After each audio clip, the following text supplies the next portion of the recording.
Buenos días.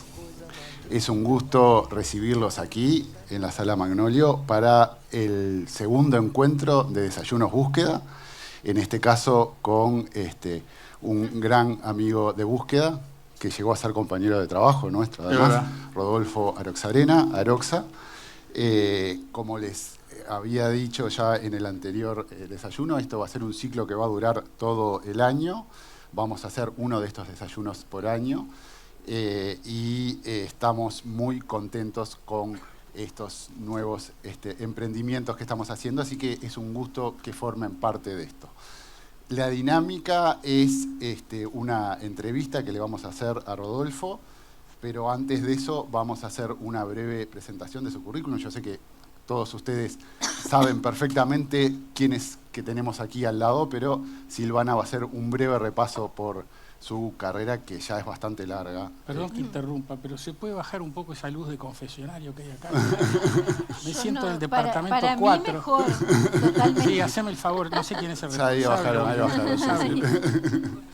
Sería fabuloso. Adelante, Silvana. Medio incómodo el sillón también, pero bueno. Pero estás quejoso de entrada, Rodolfo, pero qué cosa. Era un niño molesto y sigo siendo ahora. Yo no, ahora no digo nada. Empezá diciendo, Rodolfo nació como un niño molesto. Rodolfo Aroxarena nació en Montevideo en 1958 y vivió su infancia en el centro, en Yaguarón, entre Mercedes y Uruguay. Sus padres tenían un negocio familiar, una camisería que hacía confecciones a medida. Fue a la Escuela República Argentina y el liceo lo hizo en el Elbio Fernández y en el José Enrique Rodó. Era muy joven cuando armó una carpeta con sus dibujos y la llevó primero al diario El Día. Pero fue en El País donde en mayo de 1975 se publicó su primera caricatura de Aníbal Troilo.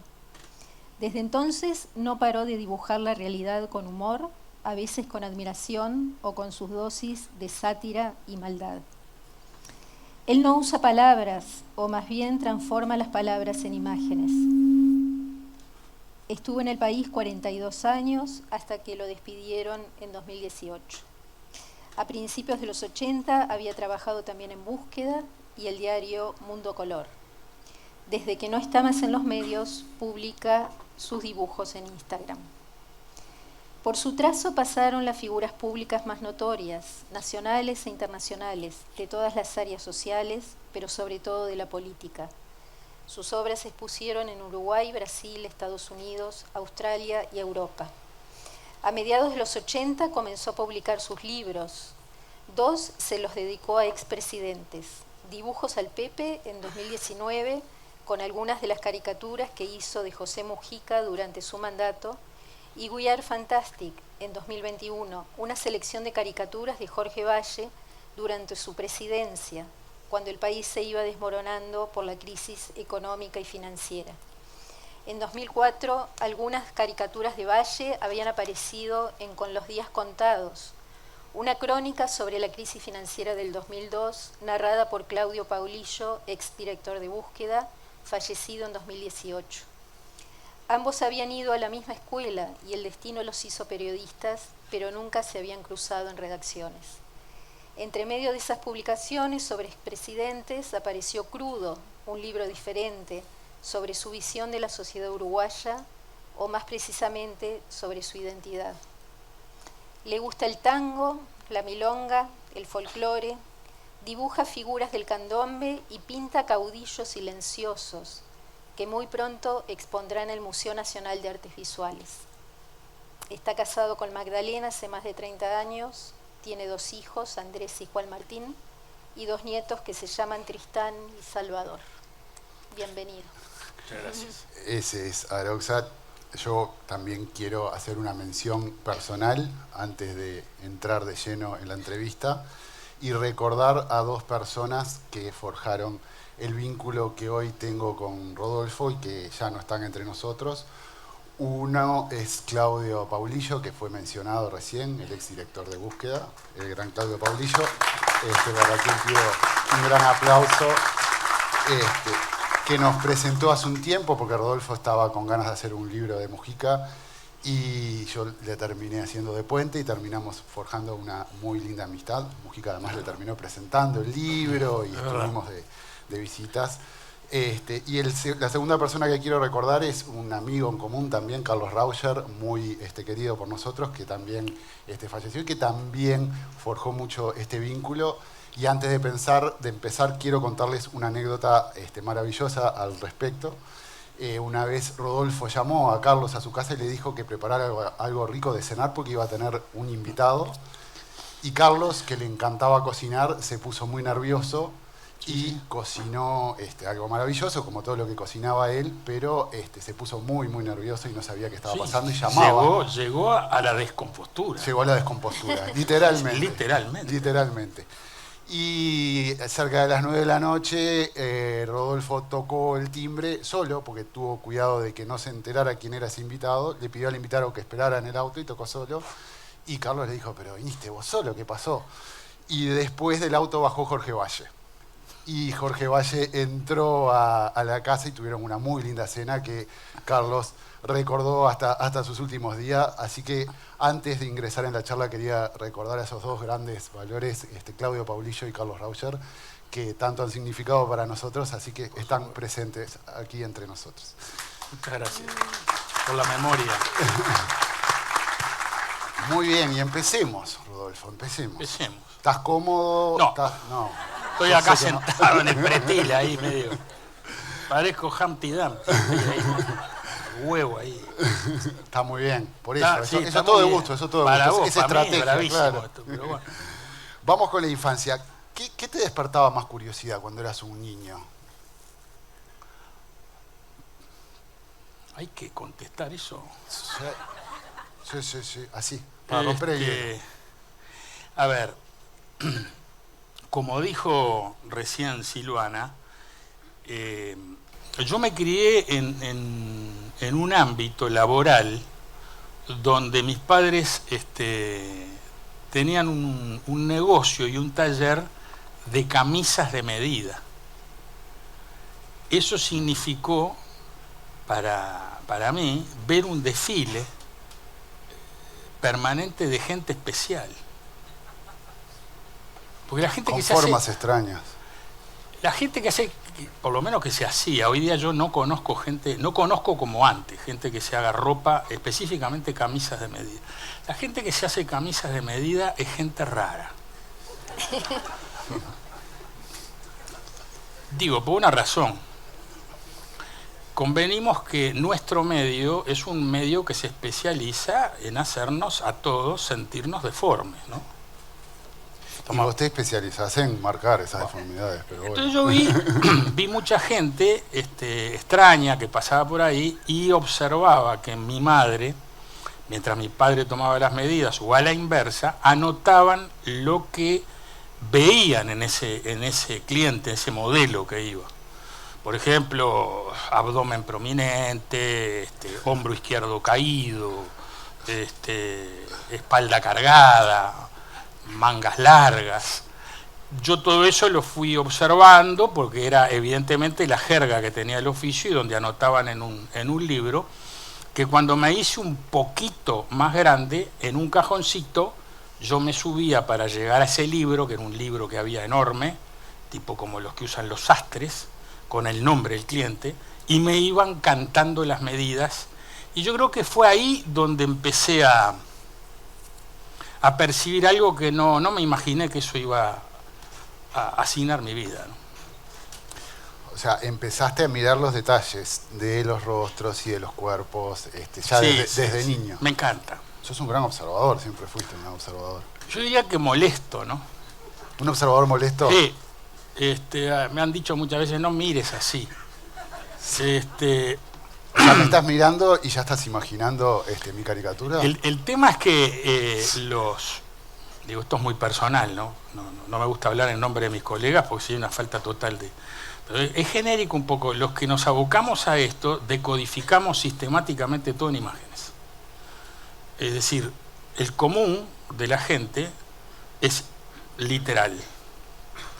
Pero en el caso nuestro, que nos manejamos con imágenes, todo se decodifica. En el caso mío, me encantan tener problemas para tratar de transformarlos en imágenes. una cosa que siempre me atrapó. Bien, bueno, como decía recién, te gusta mucho el tango, la milonga, el folclore, Sí. todo eso se escuchaba, supongo, en tu casa. Pero Bueno, quería preguntarte además si tuviste una etapa de rock and roll cuando eras adolescente, joven, ¿cómo influyó todo eso en tu trabajo? eso tendrías que de repente preguntárselo a mis compañeros de generación. Por supuesto que sí, pero yo aprendí a navegar la soledad, ¿verdad? Es decir, primero porque tuve la ventaja y la desventaja de ser hijo único. Entonces, en mi casa en realidad lo que había era una cantidad importante de discos de pasta y un combinado, como se llamaba antes, que era una bandeja marca Garrard, extraordinaria, inglesa, con algo que se ponía en el brazo, que era, se llamaba pick-up, también le decían pick-up, que tenía una púa. Entonces, esa cabeza donde iba la púa tenía varias posibilidades de adaptarse a la velocidad de la placa que se ponía, del disco. Había una velocidad muy lenta y después había otras velocidades para lo que fuera. Entonces, esos discos de pasta, que eran los que contenían tango, además de los de vinilo, los más grandes, eran mi entretenimiento. Entonces, desde muy joven me sentí muy cerca de cosas como, por ejemplo, como los Lecuona Cuban Boys. Es decir, que me parecía realmente gente extraordinaria, como Carlos Gardel, por supuesto, que fue lo que a mí me arrulló en el taller de mi padre, porque yo nací cuando nace la radio Clarín, nací antes que Clarín, 2 meses antes. Entonces se escuchaba permanentemente eso porque mi padre y mi madre, ambos eran del interior de la República, ¿no? Eran de adentro, no de afuera, como se dice generalmente. Nos vamos por afuera. Gente de afuera, ¿sí? Gente de adentro, bien de adentro. ¿Y con quién aprendiste con alguien? ¿Dibujo? ¿A dibujar? ¿Cómo Ese fue es eso? el gran defecto que yo tengo, ¿no? ¿El único? Pero es uno importante, porque ese en definitiva fue el que me moldeó más. Eso y ser vasco es muy jodido. ¿Esa combinación? Terrible. Porque, a ver, cuando vos querés ir a un almacén, el tipo que sabe dónde está, que tiene un maestro que lo llevó y le dijo, mirá, salís de acá, caminás 50 metros, doblás a la izquierda y está. El autodidacta le interesa el almacén y va a ir de acá hasta 18 de julio. Va a dar una vuelta por Gaboto, va a dar con el almacén, pero da trabajo. Va a demorar un poquito más. Sí. Ahora, tiene algo importante, que se hace la voluntad que uno desea, que eso está bien. Porque, perdón que me extienda un poco en eso, pero No, está bien. me parece muy importante cultivar lo que tiene que ver con el individuo y su convicción. No sé si es un tema de terquedad, pero a mí me gusta que recibo bien que me ayuden, pero pienso yo, que me digan cómo tengo que pensar, no. Yo no por decreto. Entonces eso me llevó de alguna manera a mucho tiempo, me llevó a tratar de encontrarme adentro. Da mucho laburo eso. Pero, o sea, vos solo hiciste, autodidacta, ¿no? Sí, ¿Y tuve la suerte, de conversar con veteranos del oficio que me orientaron mucho, no en estos temas que son casi de carácter filosófico, pero en lo que tiene que ver la gente que estaba en ese momento, Jorge Centurión, que fue un gran caricaturista, un hombre que había trabajado en medios desde la época, era más viejo que la tos, Jorge. Y Leonardo Galeandro, que también hacía caricaturas, hacía retratos, caricaturas deportivas, trabajaban ambos en La Mañana y El Diario. Y eso fueron muy claros en el concepto, que yo tenía que insistir con eso, pero tratar de ser yo. Que después me pasó con el más grande de todos, que fue Menchi Sabat, que Menchi era de hablar poco. Pero cuando hablaba, tajate, ¿no? Y bueno, esa gente para mí fue importante. ¿Y qué te dijeron tus padres cuando le dijiste quiero dibujar. Bueno, no sé. Yo creo que para mis padres fue un golpe muy duro, ¿no? Sí. Los padres en general son fiscales, ¿verdad? No los de ahora, ¿no? Pero son fiscales. Y las madres son abogados defensores. Eso siempre fue así. Te das cuenta que el malo de la película... y claro, era imponente, no vas a poder vivir de eso. Es decir, él tenía la matriz de mi hijo el doctor, que él entendía que tenía que hacer otra cosa, y ahí fue la torpeza más grande. Había un personaje llegado a la política, que estuvo en OCE, que tuvo un cargo en OCE, un petizo que se llamaba Fernández Callazo. Entonces, como después que salgo de la República Argentina, de la escuela pública, que tanto adoré y llevo en mi corazón, fui a dar al Elbio Fernández, donde Fernández Callazo se le ocurrió que por mi condición de dibujante tenía que ser estudiante de arquitectura. Nefasto. Fue terrible. La historia de la arquitectura agradece que yo no haya.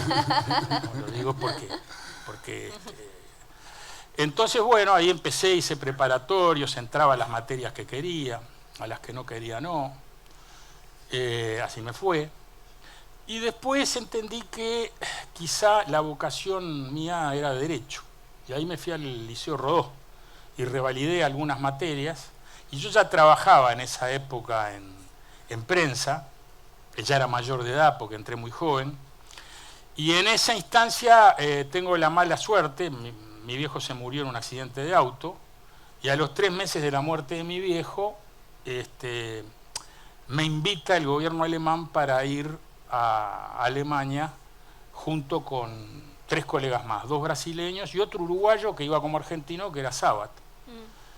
Y cuando llegué a Berlín, que fue una época muy compleja, porque estamos hablando de la década del 70, ¿verdad? Si bien era el final, todo el proceso previo de lo que me decías tú, de cómo fue todo eso, qué pensaba tu padre, toda esa historia. Ahí en Alemania fue donde tuve sin duda mi primer accidente cerebrovascular intelectual. Me di cuenta que había otra cosa, que eso a mí me motivó muchísimo y vi que había algo tremendo, sobre todo para el Río de la Plata, ¿no? Que es que cultivan la exigencia. Cosa rara para nosotros. Sí. Claro, Sí, acá estamos operados de eso, sí, no existe eso acá, claro, está mal mirado, además. Sí, Está mal mirado. Muy mal mirado. Exigencia. Muy mal mirado. Y bueno, y eso ¿Fuiste me hizo... con Sabat ya consagrado o estaba...? ¿Quién, Menchi? Sí, por supuesto, ya estaba sentado sobre Buenos Aires dando cátedra hace años, sí, por supuesto.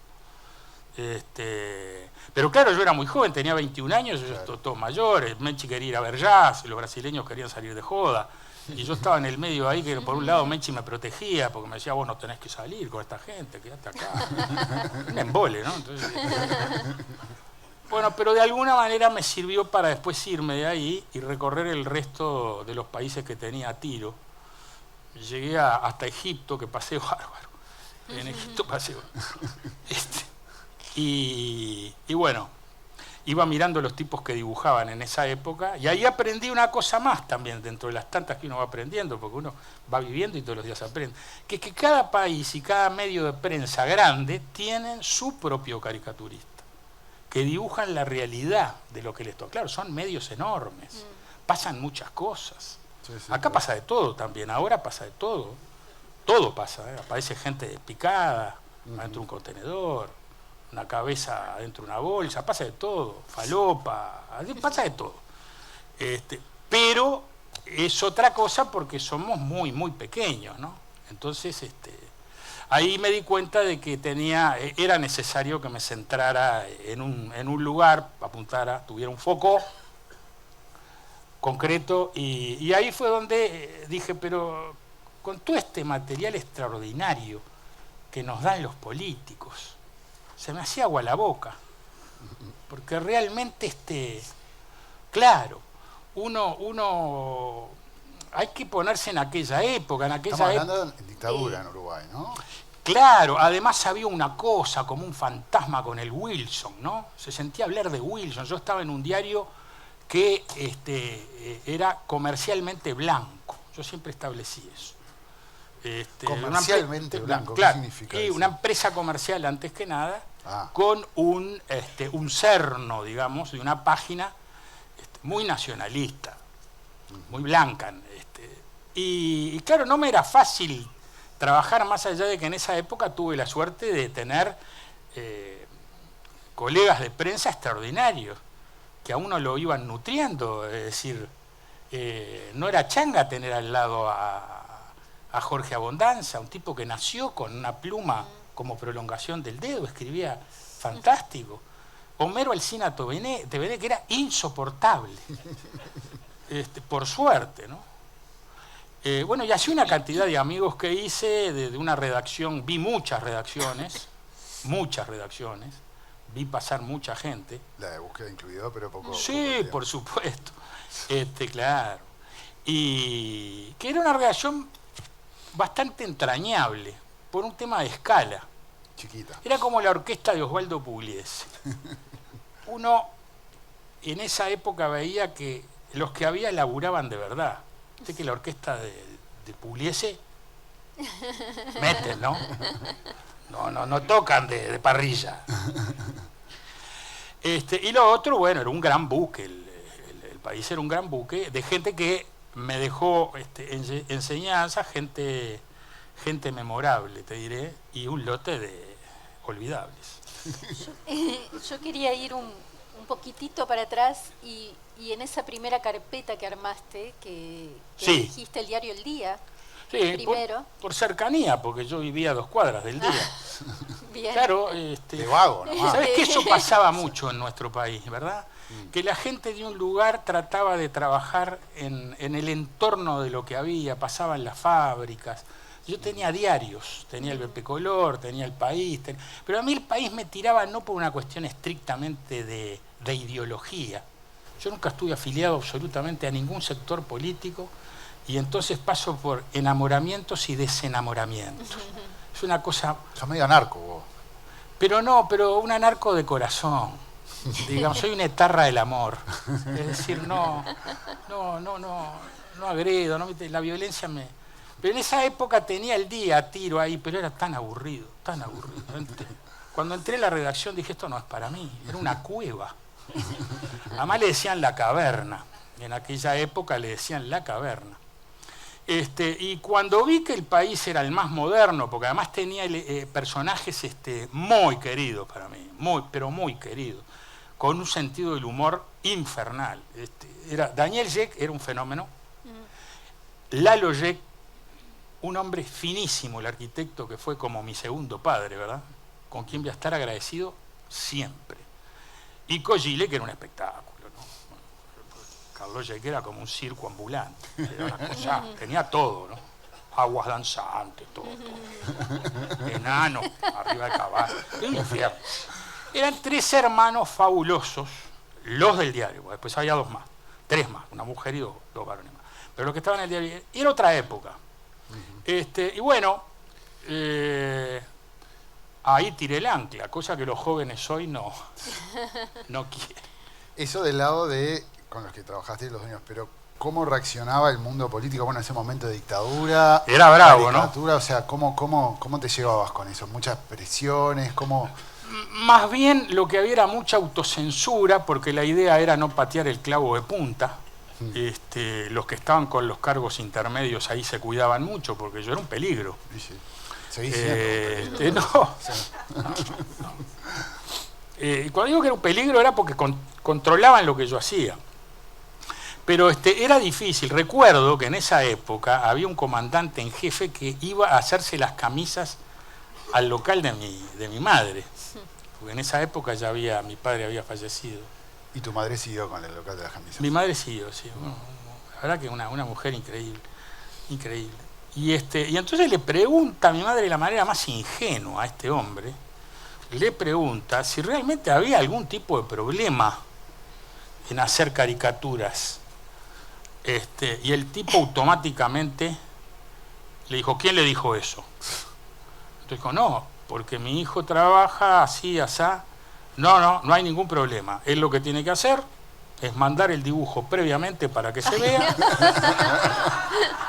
y después se publica o no. Pobre, mi madre miraba con ojos de madre. Claro. Claro. No era el caso de él, ¿no? No era el caso del hombre. ¿Tuviste algún incidente en ese momento con autoridades? ¿Te fueron...? No, siempre a través de terceros. Es decir, acá funciona mucho el teléfono. Sí.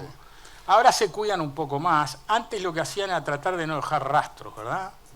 Es decir, eso se manejaba en alguna reunión social, entre un whisky, fulano me molesta, sacámelo. Te lo mandaban decir. Claro. Pero yo era bastante terco y cuando me venían con alguna cosa yo le decía, decile que me llame directo. Nos ahorramos todo, porque yo... ¿Y no te llamaba? No había. El único tipo que un día me llamó por una caricatura fue un ministro de Economía que se llamaba Valentín Arismendi, que me preguntó por qué yo lo había dibujado con una careta. Y yo le dije que estábamos en carnaval, lo cual era cierto. Y el hombre ahí, más o menos. Bien, y hablando un poco de esto del país, de cercanías, ¿qué tiene de complicado hacer caricatura en un país tan pequeño y donde te cruzas con tanta gente y todos te conocen? A ver, cuando uno está convencido de lo que hace y elige este género no es para dibujar naturalezas muertas. Porque el que dibuja naturalezas muertas no tiene ningún tipo de problema, ¿no? Yo dibujaba naturalezas vivas con nombre y apellido, entonces esos zapallos caminaban, entonces, andaban ahí. Y levantaban el teléfono. Claro, pero ¿sabés que en general, a ver, estoy hablando de otra época, había tolerancia, pero además de tolerancia había un sentido del humor y de algo muy importante para mí que es de lo humano, pero de verdad. Es decir, no hablar de lo humano como una imposición, porque hoy ya llegamos al grado de la humanización de los perros, de los gatos, de todo eso, ¿no? Es decir, le hablan, yo he visto que le hablan como un hijo. Y bueno, son sentires, ¿verdad? Cada uno siente como le parezca. En aquella época, lo más extraordinario que me tocó vivir fue ver hubo una ministra de Educación que tenía problemas con el pelo. Una cosa que no es solamente femenina, lo aclaro porque no es solamente femenina. Hemos visto administraciones con gente con grandes problemas de pelo. Grandes problemas. Esta señora estaba preocupada porque yo cuando la dibujaba como la veía, o por lo menos como la sentía. Y un día el secretario de ella fue a la redacción, un tipo muy macanudo, me dijo, dice, vos sabés que esta mujer está tan impresionada con los dibujos que se cambió el peinado. Y fue así. Y se cambió. Porque le dije a los fotógrafos, fíjate tal cosa, y cuando vinieron, esta estaba feliz.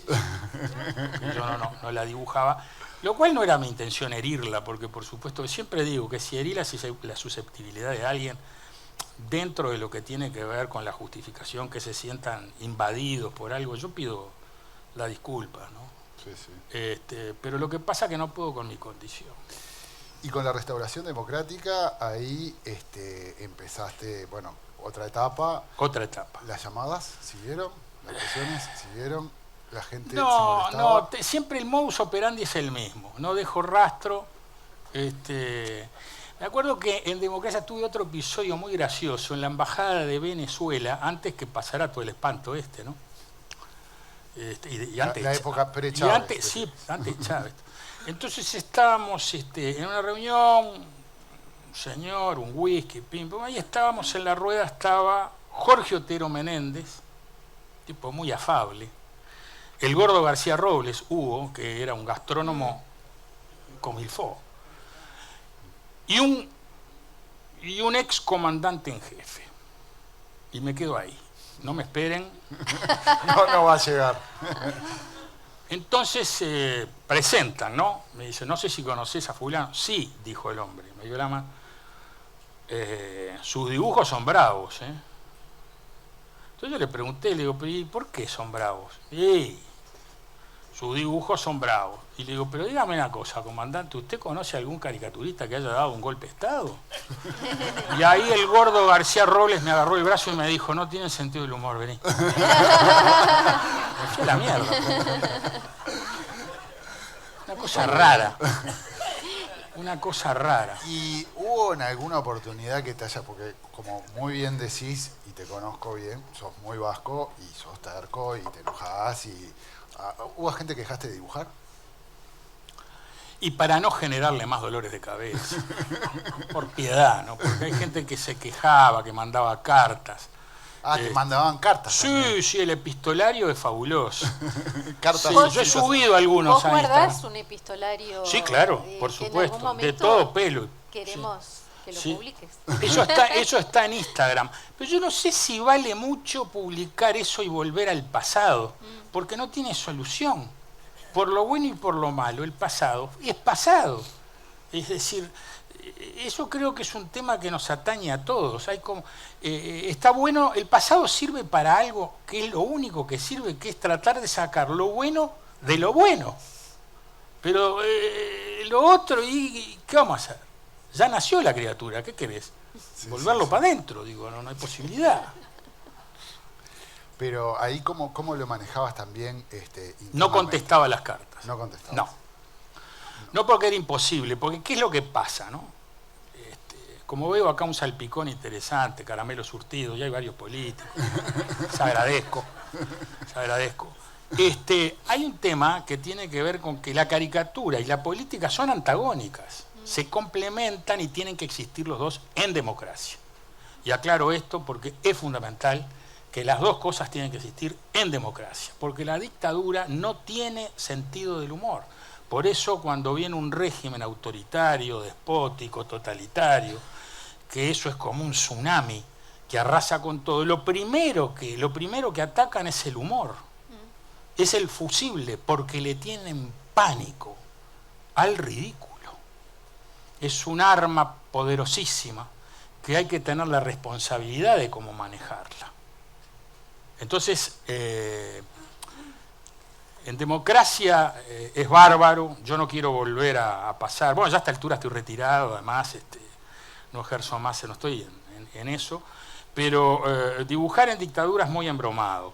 Pero en democracia hay otro problema, y es que de noche todos los gatos son pardos. Entonces, cuando uno menos espera, hay alguno que está agazapado ahí para dar el zarpazo, porque está disfrazado de demócrata, ¿no? Vos te considerás un periodista, vos sos un periodista, además. No es que me considere, es inherente. Por eso te iba a preguntar, porque hay una cantidad de cosas que vos estás diciendo que también van con la relación de periodismo y claro, poder. Que también es decir, hay, claro. A mí, por eso cuando dije que me gusta que me ayuden, pero no que me digan cómo tengo que encarar o pensar. Yo tuve secretarios de redacción, que, como dije hace un rato, algunos son memorables, estos fueron totalmente olvidados y no entendían nada de lo que era una caricatura. Porque además venían de una escuela que es haceme esto, haceme lo otro, mirá que se va a enojar. Es decir, ¿qué es lo que pasa? Cuando uno empieza a internalizar la cabeza de terceros adentro de uno, estás en el horno. No interesa. La cabeza de terceros no interesa, es tu cabeza. Podrá gustar, podrá no gustar, pero es tu cabeza. Lo que opinen terceros, ese país de mirá que van a decir esto, bueno, que digan. No, pero te pregunto porque tu mirada también es muy periodística. De hecho, sos un gran ojo con lo que vas a decir. No columnista político. Ojo, eso es un bolazo. Ya sé que no te gusta, por eso te lo estoy diciendo. Pero hay una lectura muy incisiva de la realidad. O sea, es un tipo además muy informado. Pero pues, ¿sabés lo que pasa? Que es inherente al género. Un caricaturista que no sea incisivo, un caricaturista que tenga una mirada tibia, que sea una sopa boba, agua dulce, agua salada, una cosa que no es nada, no cala ni da la posibilidad de que la gente eso lo reciba. Es decir, ¿por qué la gente comenta algo? Porque Es decir, a mí me sorprendió cuando vi y me decían, mirá que comentaron tu caricatura en la radio y la describieron. Yo dije, bueno, acá está pasando algo, porque que irradie en caricatura ya era raro, ¿no? Sí. Es decir, que televisen caricatura es otra cosa que de repente contribuye por supuesto, la televisión es una aplanadora, pero la caricatura en sí es para prensa, va en el papel, ¿verdad? En el papel uno puede disfrutar de eso, leerla, encontrar me parece. Sí, tal cual.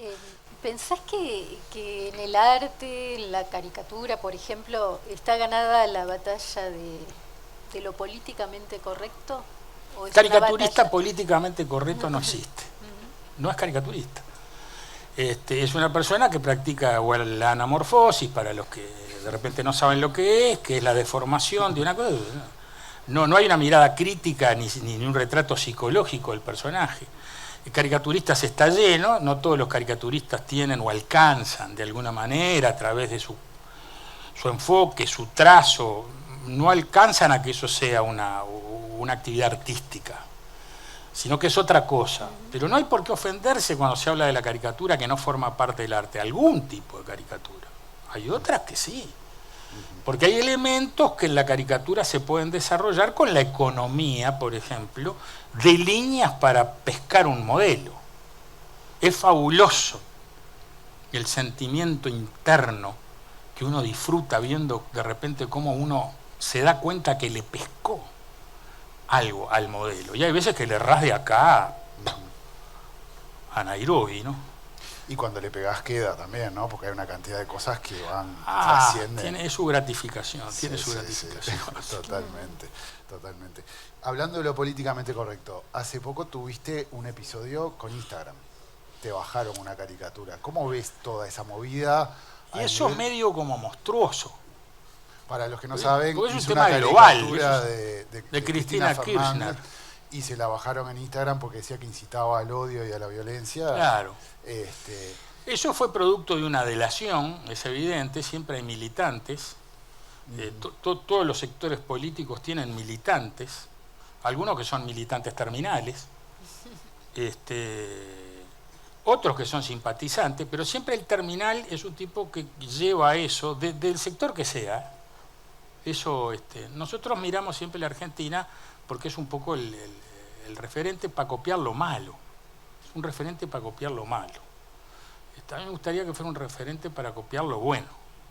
Pero todo ese asunto de las redes son, mirá, brevemente, cuando yo era mucho más chico vi pisar la luna con mi padre al lado y mi padre se emocionó. Y yo le pregunté, ¿qué te pasa? ¿Sabes lo que pasa, Rodolfo? Me dice que yo vi esto, lo estoy mirando, y yo soy de la generación que leí Julio Verne, a los más veteranos, ¿no? Los pibes jóvenes capaz que no saben qué era Julio Verne. Y vi eso y me pareció formidable. Ahora, desde ese momento, ahora la pregunta que yo hago es la letra, ¿no? ¿Y? Vimos pisar la luna. ¿Y? Evidentemente ese fue el detonante de cosas que contribuyó a que hoy día parezca algo sensacional, pero yo soy un hincha a muerte de las redes. Y soy un hincha a muerte del celular, me parece una cosa fabulosa. El problema es la gente que no es fabulosa. Mirá qué detalle. Es decir, la pinza es para apretar y el destornillador es para destornillar o atornillar. Ahora, si vos el destornillador lo usás como este tipo que agarró ahora, bueno, es evidente que la culpa no la tiene el destornillador. Es un problema común. Sí. Me parece. Sí. Y eso está pasando, y digo, igual ves veo una frivolización, una idiotización, una cosa que viene arrasando, vuelvo a la figura, ¿no? Como un tsunami espantoso. Porque si uno empieza, que no hay compresión lectora, que no tienen vocabulario, que tampoco leen, que leen de otra manera, está perfecto, lean a través del celular o de la PC, de la computadora, pero que no entienden un concepto y por momentos aparece que el referente de hoy es un macaco un macaco mediático que aparece, que es más simpático, menos simpático. La generación mía, por eso aclaro, soy de otra época, soy un desubicado. Totalmente desubicado. Eran otros referentes, gente que escribía, músicos, políticos de fuste, ¿no? Eso no lo estás viendo ahora. Está brava la cosa. Una mediocridad muy grande, perdónenme, pero no hay debates. A mí me gustaría ver cómo expresa una persona, no te digo una cámara bizantina, ¿no? Donde se pavo nene escuchándose. Pero había otra gente. Yo recuerdo que Maneco Flores, cuando hablaba en público, o Michelini o Wilson, por momentos tenían cara de locos. ¿Y por qué tenían la mirada del loco? Por la vehemencia y la pasión que ponían.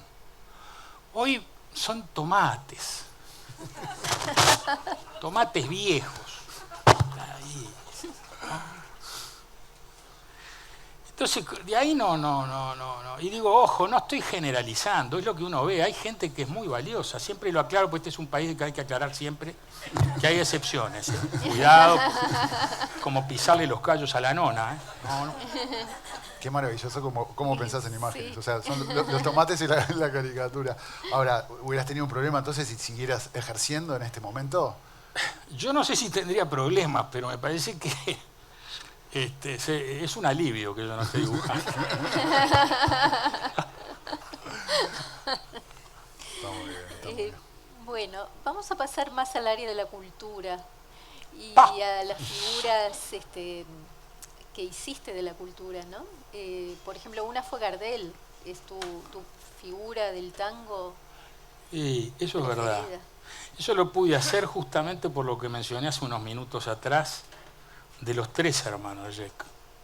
No solo les compartía las generales de la ley, porque eran de una época más cercana que yo, al tango y con Gardel, ¿no? Sino que además, gracias a un tipo que escribía mal, que se llamaba Erasmo Silva Cabrera, que nació en Las Piedras y que fue el que prendió la mecha de eso que hay mucha gente que hoy dice, a mí no me importa dónde nació, no, a mí me importa dónde nació. Está todo fenómeno, pero a mí me importa dónde nació. Entonces sabemos que la patria artística fue enfrente, pero los argentinos hay que reconocer que le han permitido a un oriental proyectarse como se presentó, y yo tengo mi respeto por la Argentina en ese sentido. Lo aclaro porque cuando yo llevé ese proyecto, inmediatamente dijeron, lo hacemos sí o sí. El proyecto era el Gardelazo. Era un mega cartel, ¿no?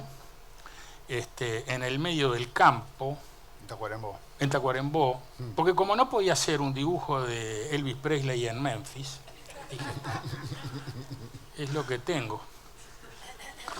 Entonces, ideé el Gardel, y ahí había cantos disonantes de que no le importa a nadie, Gardel. Gente más bien cerca de mi generación o más jóvenes. Que claro, uno lo analizaba y es como aquella grabación de Antel, no lo permite el suyo propio o el que desea acceder. Es imposible completar su solicitud. No había manera de entrarle a esos tipos, no entendían nada, ¿no? Después terminaban volándolo.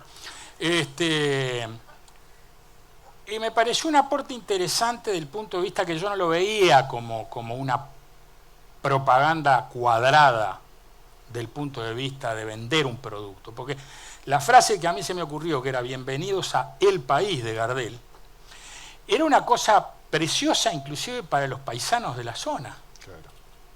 Bueno, pero eso no cuadró. Capotó. Y no está más, ¿no? No. Ahora quedaron los fierros, que me vino bárbaro, porque ahora es una instalación. Claro. Es decir, ¿viste? Y otra cosa que has dibujado mucho también es el candombe, el carnaval. Claro, por supuesto. Pero, ¿vas a las llamadas?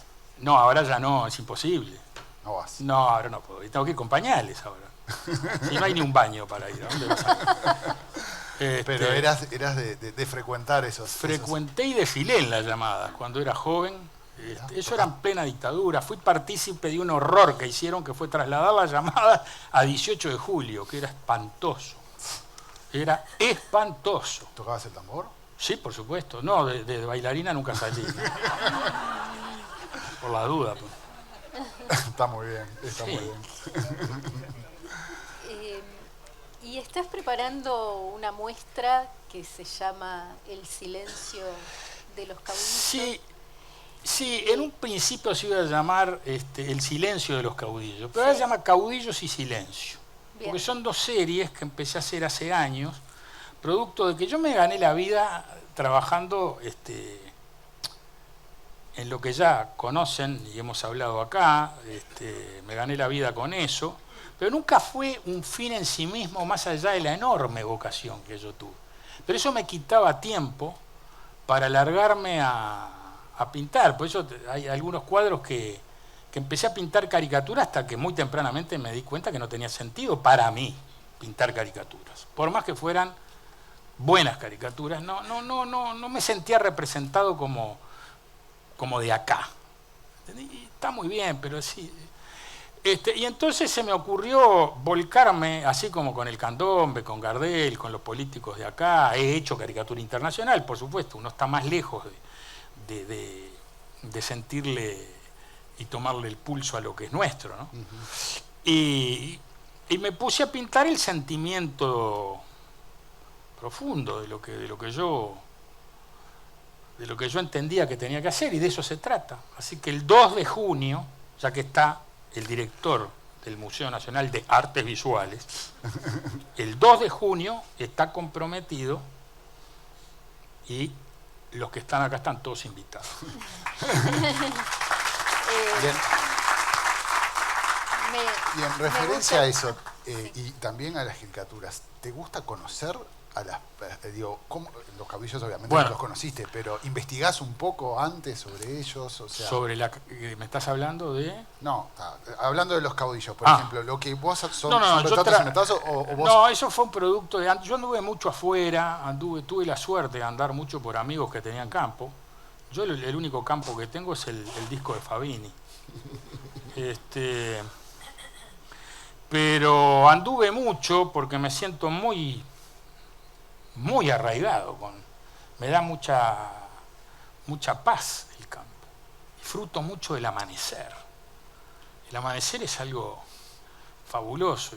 El silencio. Y tomarme unos mates, claro, limpia la cabeza eso. Y sobre todo pintar personajes imaginarios que construí de alguna manera, porque algunos los conocí, pero trabajaban en un tambo, no estaban en una batalla. Pero el tipo parecía hecho hacha. Había gente que te parecía que el semblante era como hecho hacha. Y me pareció notable. Se ve que eso lo fui almacenando en algún lugar de mi subconsciente, yo qué sé. Y hablando de los silencios, tus caricaturas, tus pinturas son silenciosas, no usas palabras, pero vos pensás lo que están diciendo, es decir, ¿te imaginás lo que está pensando el caudillo, el modelo? Tengo una convicción. Yo no firmo nada de lo que no pienso, pero tampoco le otorgo al modelo que hago el sentir que puede recibir otro. Yo lo que pinté fue lo que entendí que tenía que hacer, que era mío, una cosa mía. Perdonen que sea tan egoísta, pero yo soy dueño de mi mediocridad, no la comparto, es mía. Entonces entendí que tenía que hacer eso y bueno, y hay un tema que me importa mucho, que es la esencia, rescatar un poco la esencia de lo que somos, ¿verdad? Que tiene una matriz en la génesis diferente a la Argentina, pero que también somos parte. Es decir, nosotros somos una provincia guacha, devenida en país. Argentinos orientales. Somos argentinos orientales y somos porteños montevideanos. Si tuviéramos Buenos Aires seríamos más insoportables que los porteños, que ya es bastante. Este es un país que vive jodiendo hace 75 años que salimos campeones. 75 años, vos. Y seguimos. Y seguimos, ¿viste? Solo este país le regala a un presidente de Brasil la camiseta de Guilla. Terrible, es un mal gusto. ¿Vos te das cuenta? Sí, Ir a regalarle eso. Creo que hubo otro que a Mandela le regaló una fusta, ¿no? Esa fue gloriosa. Eso es bien uruguayo. Una cosa bien uruguaya, bien... Maravilloso. Entonces yo me levanto angustiado como Citarrosa y como Netti. ¿Qué querés que haga? Vivís incómodo, así, es como... Creo que más que nada incomoda a gente. Está muy bien. Y esa beta artística que con los caudillos, ¿vos te inspirás en algunos pintores uruguayos? Yo tengo como referencia a los pintores uruguayos que de alguna manera se centraron específicamente en lo que les tocó vivir en su tiempo y en lo de ellos. Es decir, yo no creo que Figari para pintar lo que pintaba tuviera que salir en La Llamada.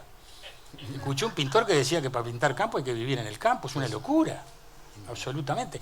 Pero ¿qué pasa? No tengo mucho que ver con el balcón. Yo estuve en el balcón cuando estaba desorientado, después me mandé para adentro y empecé a mirar para adentro, porque en el balcón esto que hace fulano, y he visto cantidad de pintores soberbios, con unas técnicas, pero son catálogos de otro. Veo, es muy difícil, eso lo sabe Enrique, es muy difícil ver el mundo con ojos propios, muy difícil. Pero también creo que es importante revisar adentro de uno por qué uno siente ese tipo de cosas, porque la pintura es un sentimiento, no es solamente la técnica. La técnica puede ser formidable, pero ¿cuánta gente conocemos que tiene una técnica extraordinaria y importa? Por supuesto que importa. Pero lo que importa me parece que es la carga de lo que tiene que ver con algo que nos emocione, con algo que por lo menos diga algo, si hay algo para decir. Yo no puedo ir a un lugar y encontrar un violín arriba de un lavarropas, que no entiendo eso. Mucho menos entiendo que un padre le tenga que explicar a un hijo qué es un violín arriba del lavarropas y el lenguaje de todo eso, y sobre todo si viene con un, porque ahora vienen claro, vienen con explicación. Viene con una explicación de lo que con está viendo, ¿no? Claro. Entonces yo qué sé, cuando yo veo El perro hundido de Goya, o veo a Saturno comiéndose a su hijo, ¿qué explicación le vas a dar? Sí. Estamos hablando de tipos monstruosos, ¿no?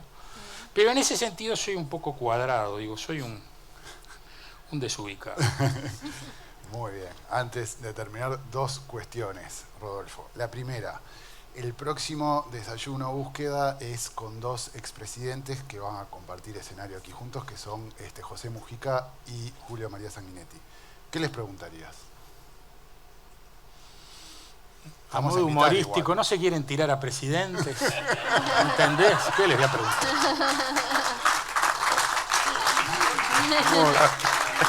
Muy bueno.